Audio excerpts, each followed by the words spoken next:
Hey, Joe. Hey, Mom. So this month we're talking about love, and we had the joy of including my 77-year-old mom and 25-year-old son to join the conversation.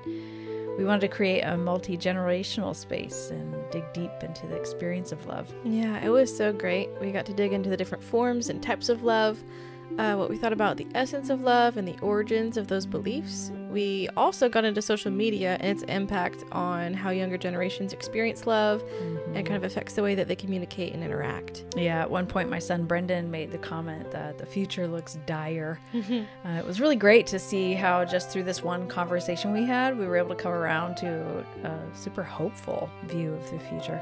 Yeah, that's what I love about this podcast is how without preaching at people or going to conversations with motives to change their ideas, we can just show up for each other, and we're becoming home for each other one conversation at a time through asking questions, through showing up and just being super genuine and finding common ground.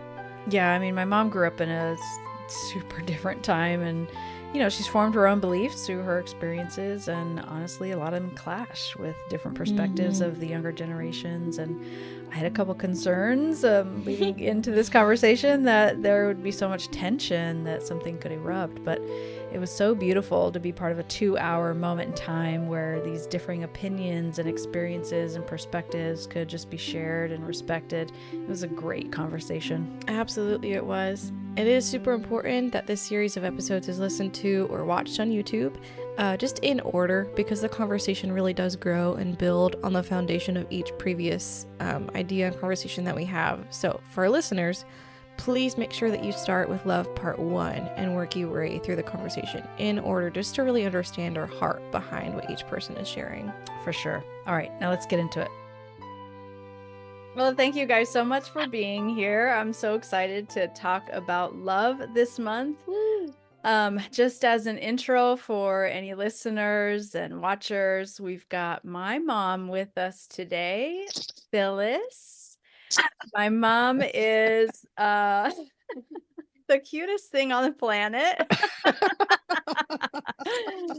Oh my gosh. And how old are you, Mom? 7? You're the same age as we're exactly 30 years apart, but I always forget how old I am. So I'm 77.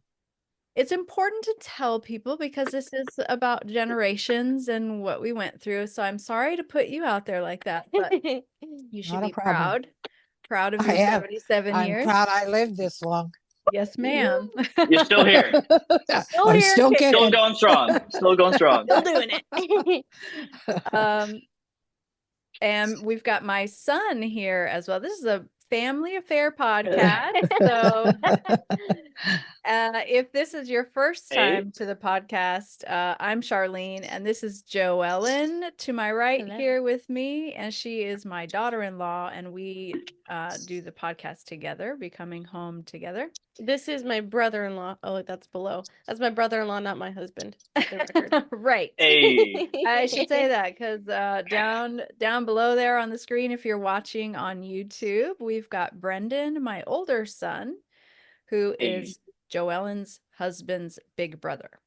Are we all clear? Are we all that? Okay, so Brendan, you are 24? I just turned 25. Woo! Oh, that's right. You just had December. your big 2-5, and I was like, of a century. Yeah, man. Last month. Had your Barbie party, and that was the cutest thing ever. Oh yeah. It was Barbie year, so that's lovely. And Brendan lives in Los Angeles, so we're excited because Joellen and I were talking about love and what we wanted to get into this month with that topic.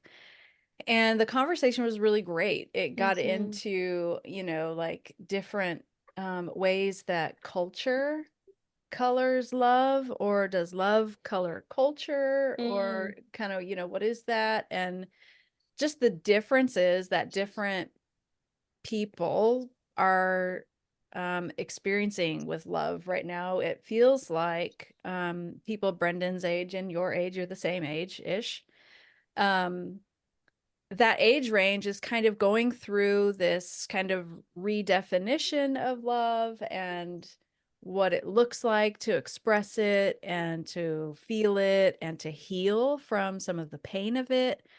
And it was a really interesting conversation Joellen and I were having. And then this thought came to mind like, oh my gosh, the same thing kind of happened in the 60s. It would be so great to have my mom and have her perspective on love and kind of what was going on in culture and society and all that stuff. So we're going to get there. But first, we're going to talk a little bit about describing kind of like what we all think the essence of love is, or, you know, like how would you define love if an alien came to Earth and didn't know anything about the concept? Like, what would you teach that alien about love? Mom, you Mhm. want to jump in first? Sure. I think first of all, you have to talk about the different kinds of love. So Mm, you have love of your family, you have love of a spouse, you have love for your friends. Um, I think family always comes children to my mind first. I think you have um, love of your child. You have a desire to protect that child in any way that you can, any way that you need to. Um, Love for a spouse or a significant other to me would be the desire to want to be with that person. Um, I think love is a choice. I think you choose to love someone. And so you choose to love that significant other, want to be with them, perhaps have a family with them, um, and be their partner throughout your life and the times you have together. Love of family, of course, is taking pride in their accomplishments, their achievements, wanting to help them in any way that you can, that you're able to. Love of friends is having, I think, commonality with them, wanting to do things with them, hang out with them, laugh with them, cry with them, lean on them, perhaps in ways that you wouldn't a family or a significant other. Because sometimes it's just easier to share your deepest, darkest with a friend mm, rather than a family member, because a family member is too close to the situation, perhaps. hmm. So I guess those are my definitions of love. Nice.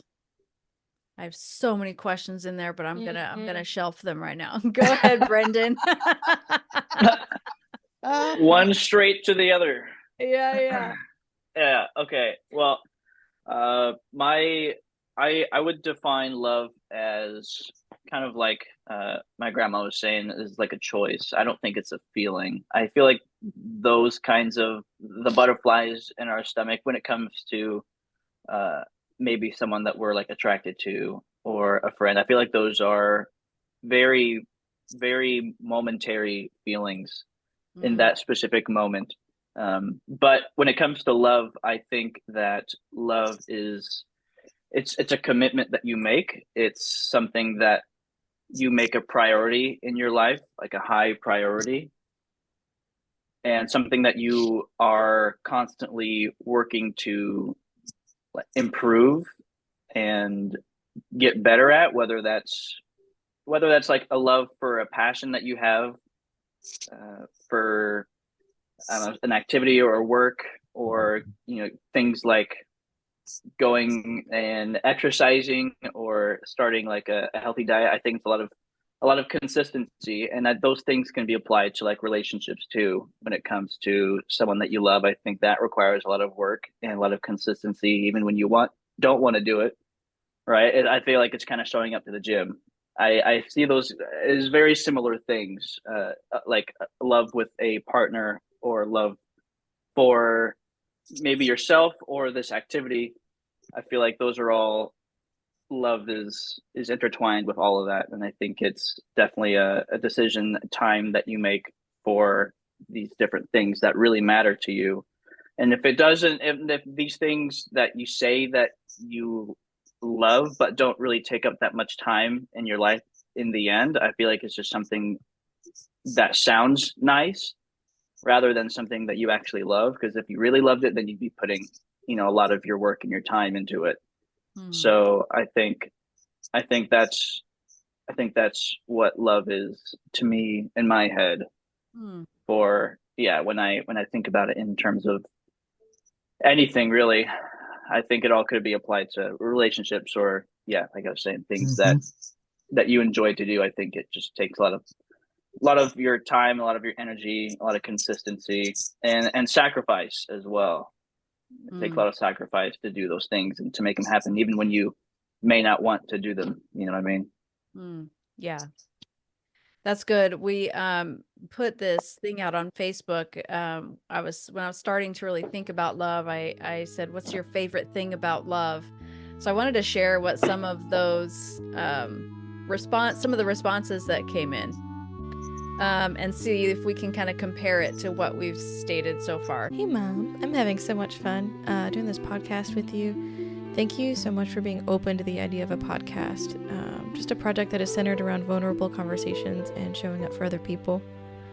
Yeah, it's a joy, and I'm so glad we live in a time where we can create content like this and hopefully bless someone who's looking to engage with other people on topics that really mean something to our human experience. Absolutely. I know we invest a lot of time and money into creating the show, and we want our viewers to know that we are listener supported.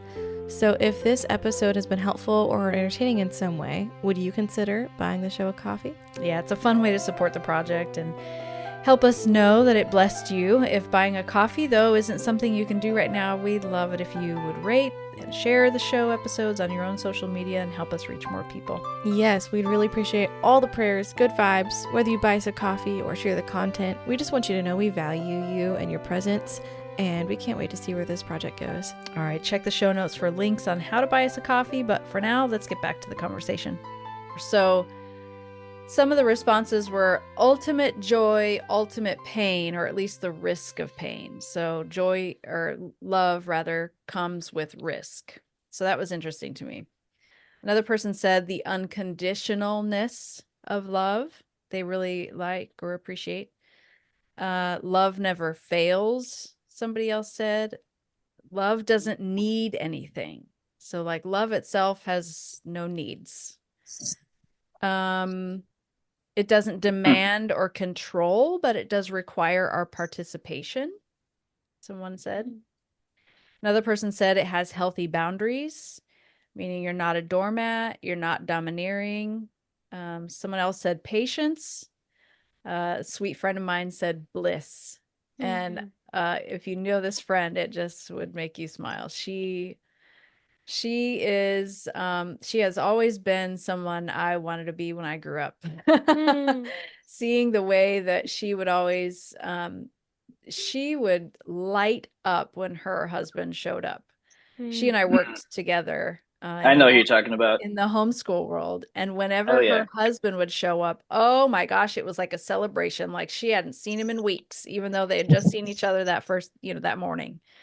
I remember one time she was at my house, and we were having a meeting for the leadership of this homeschool group, and her husband pulled up outside, and she saw him pull up, and no kidding, she stopped everything. Like we were in the middle of a discussion. She jumped up out of the chair, literally ran outside to the front yard to jump into his arms and kiss him. And this was like her normal. I was like, has he been out of town? Has he been gone? Like, what was that? No, that's just, I always do that. And I was always so impacted by that. And I just was like, man, I want that, So I just love her. So that she said bliss was like, I was like, of course she would say bliss because she's Yeah, so blissful. sounds like a scene out of The Notebook or something. Yeah. Yeah. Yeah, out of a love story. Another person described it as success, which was interesting to me. They just posted that the other day, so I didn't really get to dig in and ask them to tell me more, but I just wanted to include it because I thought, I wonder if that will spark anything in this conversation. The universalness, or the universality of it. It crosses barriers of language, gender, age, nationality, etc. Other people said they like the community aspect of love, that it happens in community. And people brought up some of the things like you did, Mom, about just the different types of love and like how love can build family. Like maybe it's not your blood family, but Yeah. because of love, like certain people in your life can become closer to you than even you are maybe to some of your own like blood family members. So like that whole concept of community. And my favorite one that was posted said, "It is the energy and evidence of life." I was like, bro, that's deep. Evidence of life. And then I found this quote by Mahatma Gandhi says, "Where there is love, there is life." So I think we're all kind of, on the same page a little bit and kind of talking about, the community aspect and how it's different. Like there are different kinds, but they still somehow share a common thread. Yeah. One thing I cannot get this out of my head, which is just how we transitioned from January's subject to February, is the verse that talks about there is no fear in love. And that's continued to come back to me. And I think I was literally just at work this week and I was like, wow, I think I'm fearful when it comes to love, just because I've been taught a lot of wrong things about love. And as I'm noticing it more and more, it's making me really fearful to just put myself out there and like just to take a chance. And I'm noticing the people around me that aren't fearful and they're just so open and loving. Free. It was, yeah. And to know, I'm just kind of noticing that tendency inside myself to not feel that way. So, like, that was, if I was to add anything to like, what is your favorite thing about love? It is, there is no fear in love. And those who love, like, are so full with when they love with all of who they are. If that makes sense. Like, the love that I feel for Chris is probably one of the fullest loves I've felt in my whole life, just because the way that we came together and how much we've gone through and healed from together. The unification there is just super duper strong.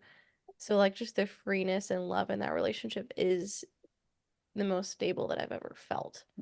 So within that, like, when I think about, I'm like, okay, there's no fear in love, and I think about me and Chris's love, I was like, whoa, what if I could feel that type of like fearlessness in more relationships in my life? How free would I be? How even protected would I be? Because I think there's a hint of protection in love where you love knowing that you could get hurt, but you choose to love because you know that that person needs your love anyway. You know what I mean? I think that has to do with the healthy boundary piece a little bit, but yeah, I think it ties in the healthy boundaries. And then like, my mom opened off with like the love you have for your kids, like your driving desire as a parent is to protect your children. And, that comes from a place of love. I did think about that scripture, about perfect love drives out fear, but, I also have one from the Dalai Lama that says, "The more you are motivated by love, the more fearless and free your action will be." And so I when you like were that. talking, it made me think about that. Like when we're coming from a place of love, like when we have that deep inside, and that's what motivates us rather than fear or rather than like the risk of being hurt in love. Like if we're so focused on the risk and the potential for things to go bad or, something wrong to happen or whatever, like if I can instead come from a place where I'm just focusing on love and the motivation of love to do a thing, like I'll be less fearless and less, Less fearful.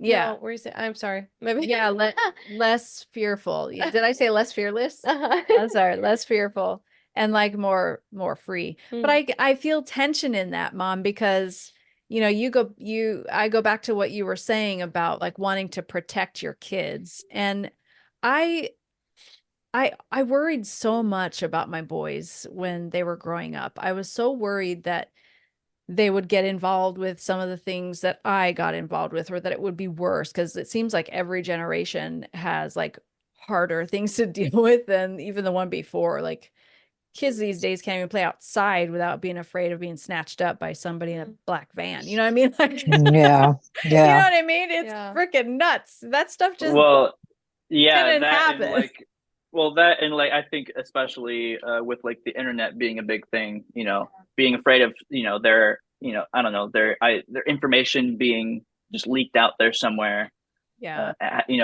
just stumbling upon someone they shouldn't be talking to online. It's a lot easier for that kind of thing to happen now, Oh especially. yeah, it's so easy for people to get to our kids it's so much easier. Yeah. You know, Send them it is out. easy and it's easier than it was, like when you were a kid, mom, you know. Yeah. Send them outside to get kidnapped or put them on their phone and, whatever. Get Yeah, catfished, like meet a new yeah, friend but at McDonald's after yeah. school. Like so it's terrifying. It's scary. So I get it, but like I don't know, Navigate how do it. we still navigate that? How do we step into? And that's a place I want to get into in a couple minutes. I feel like we're maybe putting the cart before the horse, but Diving. yeah. Before we get too deep into that, I did want to just kind of go back and ask, like, how did you come to these definitions of love? How did you experience that growing up, maybe, or kind of like what influenced you to come up with these perspectives of love? And we'll go ahead and start with mom. Well, I think it certainly wasn't growing up because my dad was never around much, so I didn't see a lot of interaction between my parents. I think mostly it's just life experience. The things that you experience growing up with your friends, relationships you have as you get older and starting in my case, grade school. And high school, and then being married, and it's just I don't know that there was outside influence. I think it was just personal experience and just going through those things. Mm. So you'd say that you kind of formed your beliefs around love through the encounters that you had with all the Yeah, things that you described in the start. right, right. Okay. How about you, B? Yeah, I mean, I feel like most people probably get an idea of what something like love looks like through their experiences, like grandma does. I feel like that's what most people, how they form their perceptions around everything in the world, what their experiences have been like, personal, what they observe. And same is the case with me. I feel like I those things that your viewers were mentioning about their opinions with love, I had my own opinions about some of them. Some of these things I heard, like, I don't know, when I go to Sunday school when I was a kid, or these things that people say about love, how it like never fails, it lasts. I don't know, like, I don't know, doesn't need things, or it doesn't demand things, or I agree with a lot of these things. Like, there's pain involved for sure, there's risk involved, absolutely, and there's patience that's required. But I do think that love is something that can fail. I think it's not something that needs to last, or that lasts forever all the time. Like, because that would, if I were to say that were true, then that would imply that these people that I have loved in the past, now that they're not in my life anymore, that wasn't real love.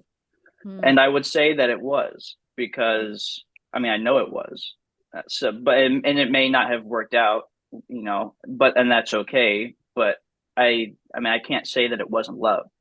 So I think a special kind of love can last forever, but I don't think that it needs to. I think that it can fail, and there's a lot to learn in failure. So I think being afraid of failure being part of love, and being like, oh, that's not part of love, I think that you're kind of hurting yourself of a chance to grow and instead just kind of signing it off as, oh, well, this isn't love. Time to say goodbye. Or like, better luck next time. I feel like that is indeed part of love, is failure and all of these negative things that comes with it. I don't think love is this, place full of rainbows, you know what I mean? And I mean, I'm sure a lot of the viewers don't think so either, but I don't think that it's something that always has a happy ending.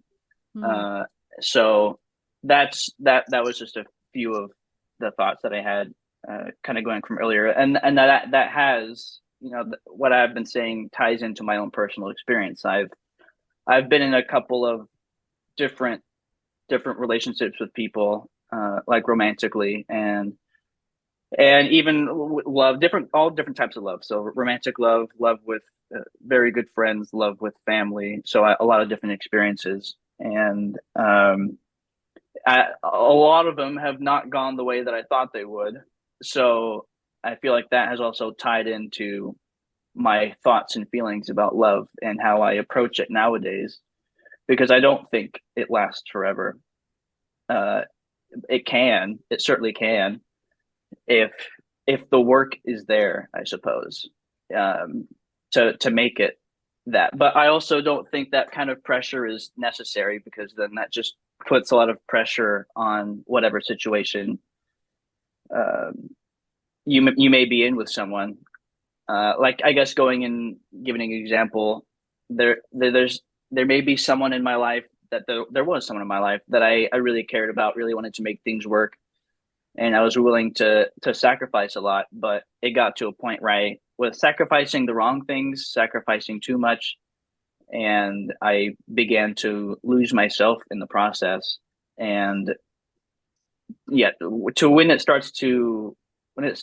you make the wrong sacrifices, I suppose, with your own happiness, or things that you yourself just need to function as a person, because you also as a person require just as much, if not more, love than what you give to other people, because it starts with you first. If you don't love yourself, you know what I mean, if you don't love yourself and all the different parts of you with all your flaws, then there's not going to be enough to provide to other people. And that's something that I have realized when it comes to myself. I have been someone that will put others before myself, to a point where I will start to I don't know what the right word is, but I'll start to just kind of forget to love myself or take care of myself.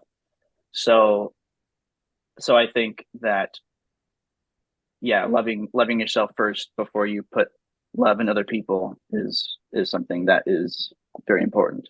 Brendan, When it went on a lot of different tangents there, covered a lot of bases with that. That was good. No, that was good. that was really good. Yeah. I really liked how you brought up that love doesn't always have a happy ending, Brendan, because I feel like everybody has, not everybody, it's stereotypical. I wanted to mention that you said that I do think love has fear also. Really?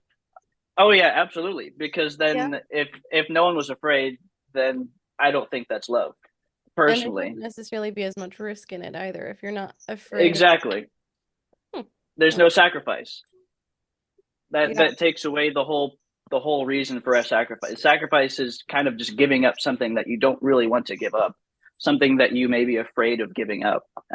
These feelings are very human emotions and feelings, and I think they're part of the whole package. I don't think you can have it. Just it's too perfect of an idea, and of these things. Talking about love, I think love involves all of these things, the positive and all the negative, and pushing through regardless, and waking up, showing up regardless, Yeah, no, I see a lot where you're coming from. I love where you said that love doesn't always have a happy ending, because I feel like, I mean, we see in all the Hallmark movies, especially around Christmas time, which we just come away from, where everybody has a happy ending and everybody falls in love at the end of the day. But I think that true love or real love, like Brendan said, is often a choice.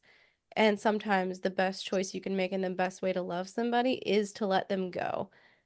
And I think at times that's the truest love that we can have for somebody. And I can, like, I've had to let go of a lot of people through that. And like, I lost a friend, and I literally had to call this person and be like, I can't be your friend anymore because I'm not a good friend to you right now, and this, we have to, like, I'm letting you go because I'm not healthy for you and I want you to be successful in life. And that's really, really, really hard because it's it's somebody that you care about and you want to see them be successful. And for me, I'm a fixer-upper. So I'm gonna go and I'm gonna go fix everybody and help them and whatever. That was my job growing up, was to go fix everybody. So to have a friend that I couldn't fix and to actually help them get better, I had to stop being part of their lives. I was like, whoa, that was a blow. But I still think that was the most loving thing I could have done. And yeah, I agree a lot with all the little tangents. It was so good, like how love encompasses all the things, because I don't think you can have someone, everyone's capable of love, but I don't think you can have someone without fear.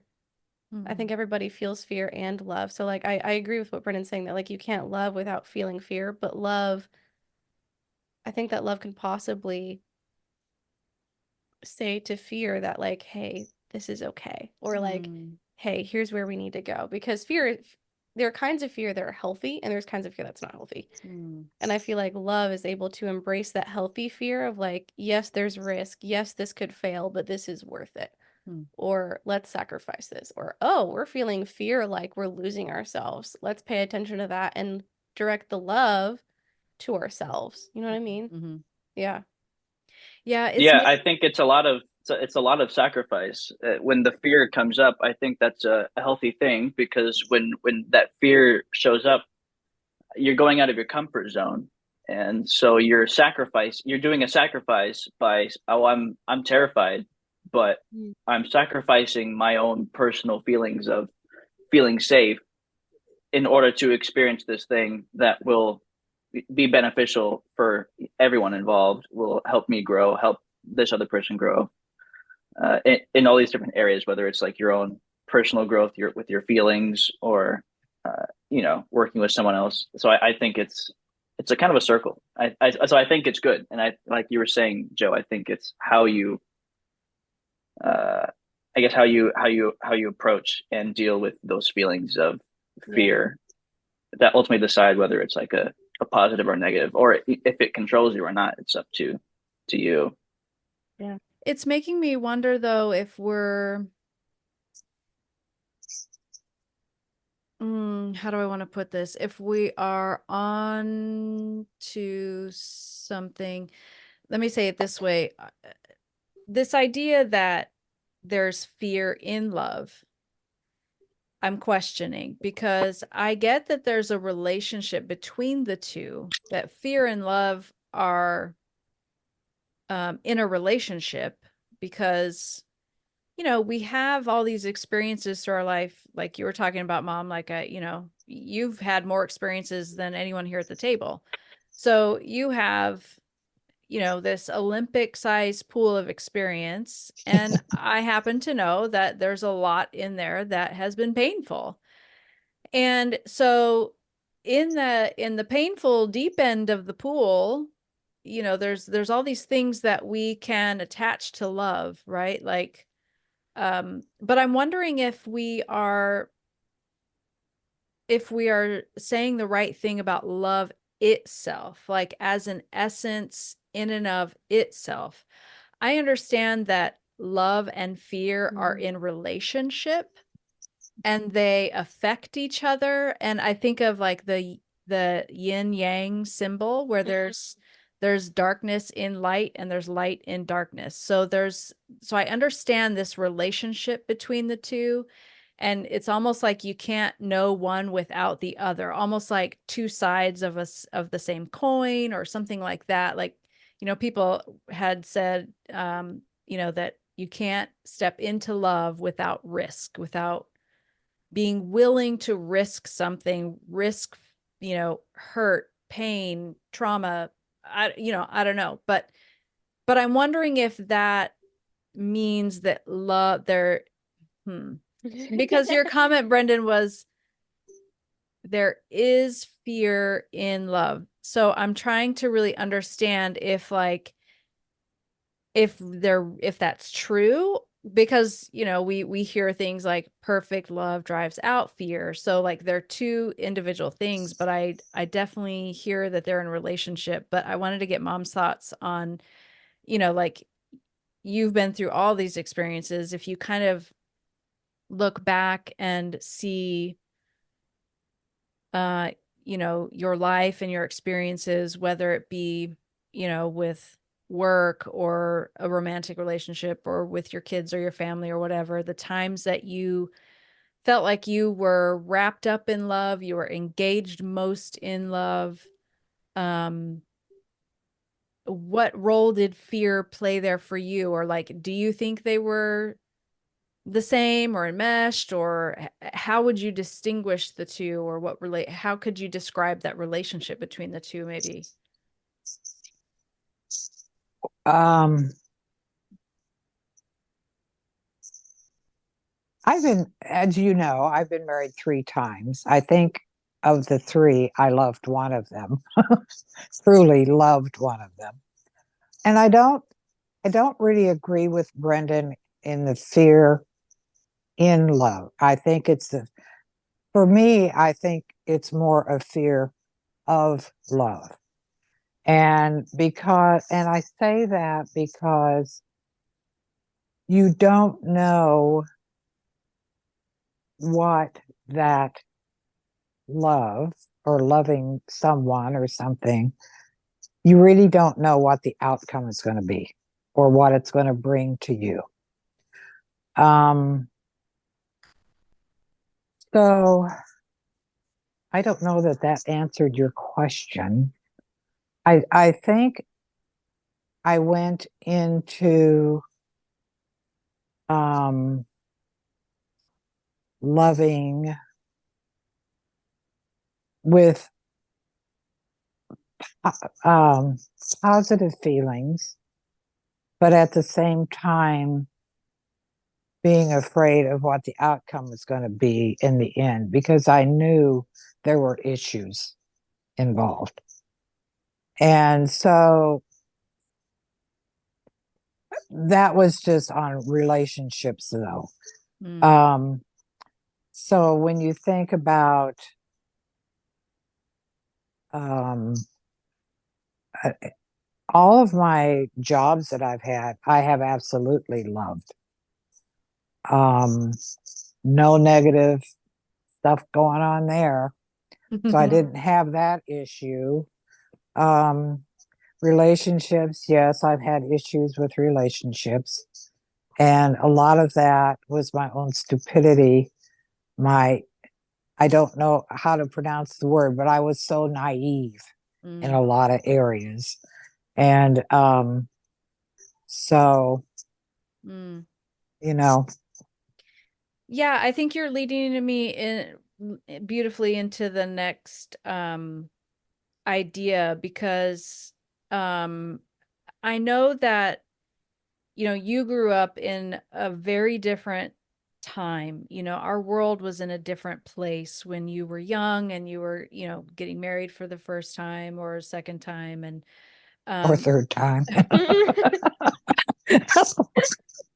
Just saying. just saying.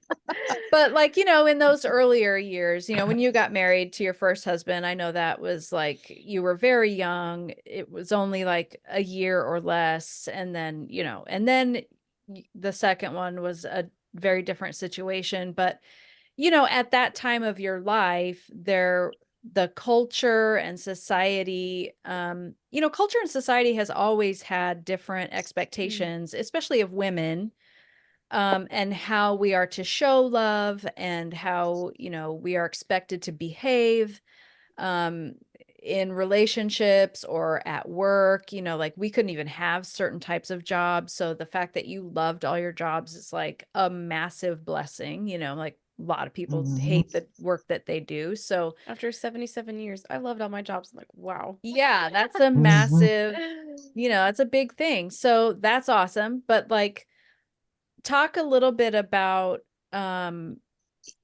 what seemed to have been maybe, or what you'd observed at that time, in your first or second marriage about, the role of women as defined by society or religion or culture or, whatever it is, what you were experiencing. And then what did you see that was kind of shifting? Because I don't know. I know when the 60s were happening and kind of the hippie movement was rising, I'm not sure where that lines up with your personal timeline of stories, but how do you kind of see those events and what was going on in the world? How did those things shape your experience as, a new wife or new mother or that kind of thing? If you enjoyed this episode, don't forget to share the love and buy us a coffee at buymeacoffee.com/the Becoming Home podcast. And hey, if you want to connect with us, you can find Joe on Instagram at committing_2_change, or find the link in the description or the show notes. Absolutely. And if you want to connect with my mom, Charlene, you can find her at fullyabundantlife.com, which will also be in the description and show notes. The Becoming Home podcast is a passion project to bring multi-generational perspectives to the hard topics that we face, becoming home for one another through vulnerability and respect. And we hope it has blessed you today.